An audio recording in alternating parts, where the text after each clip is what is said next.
So thanks, Priya. I'm John Vance with Western Monroe. I don't lead the overall CX practice. I just want to set that straight. I lead the group out of our New York office. So just a quick couple of lines on West Monroe. A lot of people have never heard of us. We're an 800-person business consulting and deep technology firm. We work across a number of different industries and different service lines. That includes customer experience and operational excellence. And a large part of what we're about is bringing those two worlds together to the benefit of the customer. That'll be helpful. So the topic today is architecting your business for next generation customer experiences. And before we get there, just almost a quick reminder of some of the things we've heard today that drive us towards the need for doing this, why we need to potentially architect or re-architect our organizations. So, as a CX practitioner, we certainly live in remarkable times. So, certainly technology and innovation is one of the things that we need to be conscious of. It's interesting, Pierre mentioned when back in the day I was a programmer, and back in those days, in the innocence of my youth, I used to think that the technology curve would do something like that. We get to the point that a microprocessor can only be so small. That we'd uncover all the technology we need, we'd have all the computing power we need, and therefore the curve would slow down. So based on that, I went into consulting, because that was a fantastic bit of observation, don't you think? And now look at us. So we do live in remarkable times. Not only are we getting great technology innovation, we're seeing new business models come about. We've heard about some of these already today. And these business models are interesting because let me, a mental exercise for you when you get 2 minutes. Imagine you've got a persona from 1989 and you have to explain to that persona why Uber is better than a taxi. It's actually harder than you might think. Because the business model at the high level hasn't really changed when you think about it. What's changed is it's a breakthrough customer experience that they're providing. Every now and again I break down late at the airport and they jump in a cab. And then at the end of that journey, I realize I've paid a lot of money to go with somebody that's probably pretty surly in a vehicle that I don't want to touch. We're seeing what we call the rise of the platform. I borrowed this table from Jeffrey Parker, who gave a talk last year around Welcome to the Platform Revolution. And if you look at some of these companies that have these breakthrough customer experiences, the key behind them is often they have this platform or ecosystem, which is great. If you're a startup, you can start an architect around that platform. And what the platform enables you to do is to extend into third-party providers. So you're not necessarily providing everything around the product. So we've got technology innovation, we've got breakthrough customer experiences, and we've got potential for platforms and ecosystems all coming at us, if you like, and disrupting our world. So it's creating a bit of an inflection point, if you will. So we've got all that. On top of that, the fourth industrial revolution is about to really get underway with artificial intelligence, natural language processing, robotics, RPA. The whole look and feel of everything we do is about to get disrupted in a big, big way. If you think about chatbots, starting to really make inroads, they're getting stronger, they're getting more powerful, more reliable. Just as a matter of interest, who has a listening device in their home, an Alexa or a Google Home? Microwave? Just kidding. What this is doing, it's meaning that internally, we're having to get ready for that. So we need to architect around these customer experiences, not really knowing what the future looks like. So we have to be nimble, right? These techniques, the AI, the NLP, the robotics, it's going to change the way we live, the way we work, and the way we play. From an internal perspective, we need to be ready for that. So these things are also trending. Who knew? So from the book world, ebooks have sort of plateaued. We're seeing a resurgence of independent bookshops. Vinyl, there's a thing. The vinyl's kind of interesting. for no other reason than that we all thought that had gone away, apart from the people who originally had beards who lived in Brooklyn, who never really got away from vinyl. But vinyl's interesting for this reason, is that most of the companies that produced vinyl got out of that business.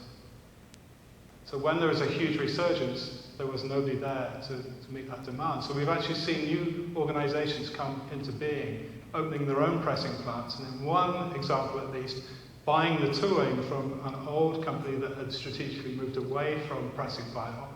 They re-architected that tooling and actually made it a more efficient process. Couple that with innovation even around vinyl, insofar as let's take a master, let's cut down the speed, and put a whole album at 45 and spread it over multiple discs. So that's real innovation to get a breakthrough customer experience, which is better sound, which ultimately is what you're looking for. So this is all good news. If you're in the customer experience space, even 2 years ago, 22% of firms had a customer experience, or a chief customer officer, I should say. Our research suggests that firms that have somebody with customer in the title, it's probably closer to 70%, right? Innovation's getting attention. We've heard a lot about design thinking. September 2015, Harvard Business Review had design thinking on the front cover. So why is it then that customer experiences are still sort of lagging behind? There's many mediocre experiences. You can pick an industry, pick the airline industry. So why is it so hard for us to get to those superior customer experiences? Because innovation is hard work. Why is innovation hard work? Because most organizations are architected not around the customer outcome or customer success, they're architected around product fulfillment. So back in the day of the Ford Model T, that was fine because the Model T itself represented customer success. Not so much today. So basically you need to rethink your strategy to focus on customer outcomes. That sounds pretty easy. So we need to be thinking about everything from organization through operations. The entire culture of the organization needs to shift around what the customer's looking to do. So if you had a blank sheet of paper, how would you go about doing that? So what kind of organizational changes would you make? What capabilities would you emphasize or de-emphasize? The fact of the matter is, the bad news is we don't necessarily have that luxury. The good news is there are organizations that have already successfully been down this journey. One such is the Disney organization and Disney Stores. So from the Disney Stores, they're looking at a new strategy, and they didn't necessarily want to just grow, or they didn't necessarily want to break into new geographic markets. What they wanted to do is be the best 30 minutes of a child's day. And in so doing, they re-architected the store, and they made space so that the store could offer story time and shows and anything else that would engage with the children and thereby the parents. The net result of that was that, and it's pretty obvious really, if you're going to have a child in a Disney store for 30 minutes and think you're going to get out without buying something, you're sadly mistaken or you're not a parent. Because, trust me. And actually the very nature of descaling the product lines and the products can often lift sales. So that was a win-win. USAA. I'm not going to spend too much time on these because I want to get to the real case study I want to talk to you about. USAA got to the point where they wanted to scale and they realized that there was a conflict between the way that they were architected and the customer behavior. Their breakthrough moment was when they did a customer journey map of the car buying experience, which said that, hang on a minute, we've got people phoning for insurance, and then we get them to phone somewhere else and talk about auto financing.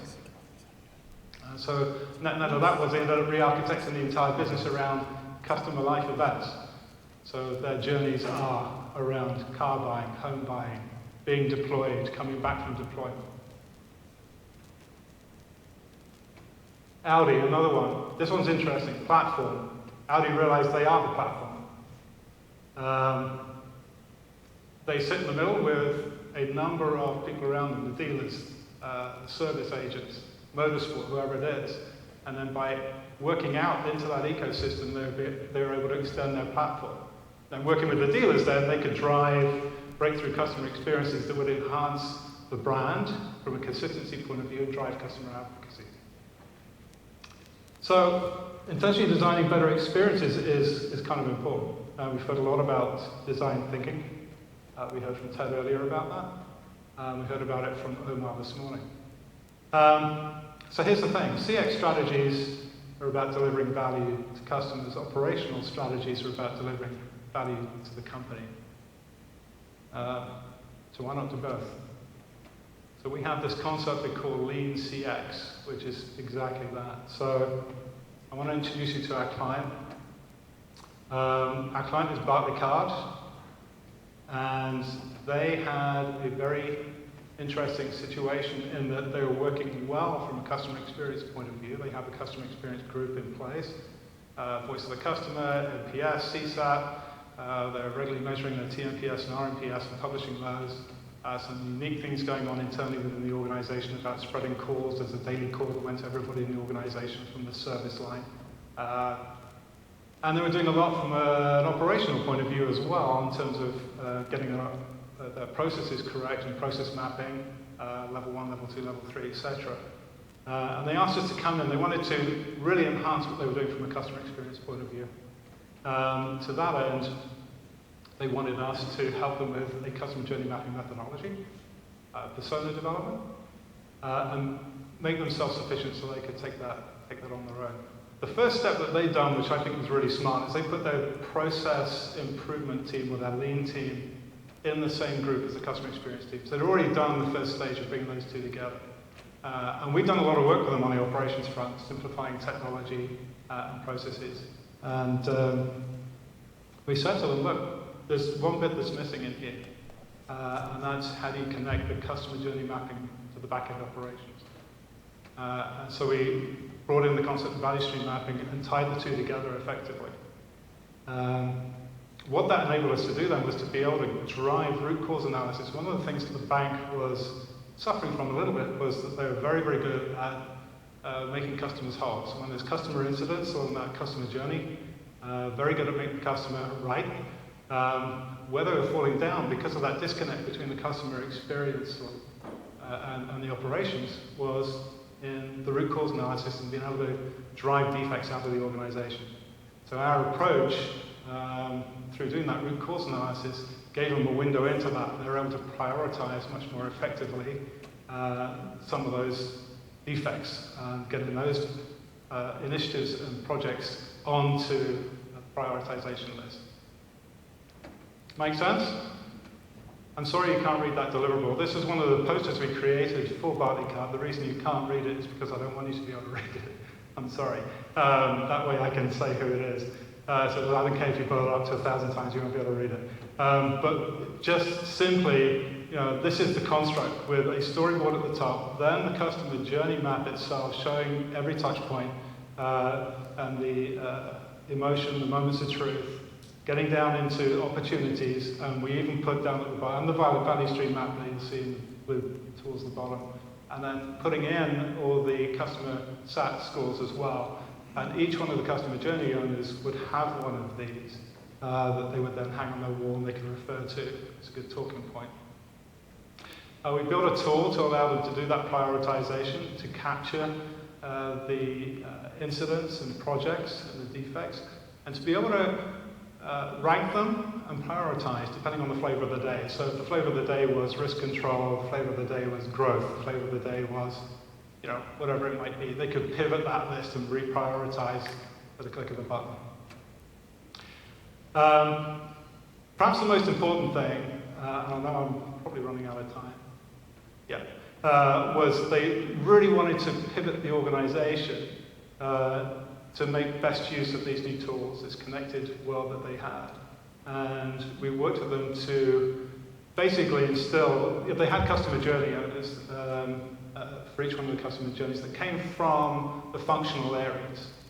And Barclaycard worked to put those customer journey owners total ownership over the entire customer journey, which is going across functional boundaries, which is something that the organization had not effectively done in the past. They're in the middle of that transition now. It's going extremely well. They're seeing immediate changes in terms of project being fulfilled, defects coming down. Those customer journey owners have strategic investment budget across the entire piece. And there's some very, very exciting things coming out of that now that we've been able to tie both across functions, but between customer experience and operations. So one last thing I do want to mention is that on Friday, I think it's workshop Q, we're going to be going into this in a lot more detail. So if you're around on Friday morning, you've got nothing better to do, and it's raining, then please come and join us. We'll tell you a lot more about this particular case study. Okay. And I guess we'll take questions on the panel. Okay, thank you very much.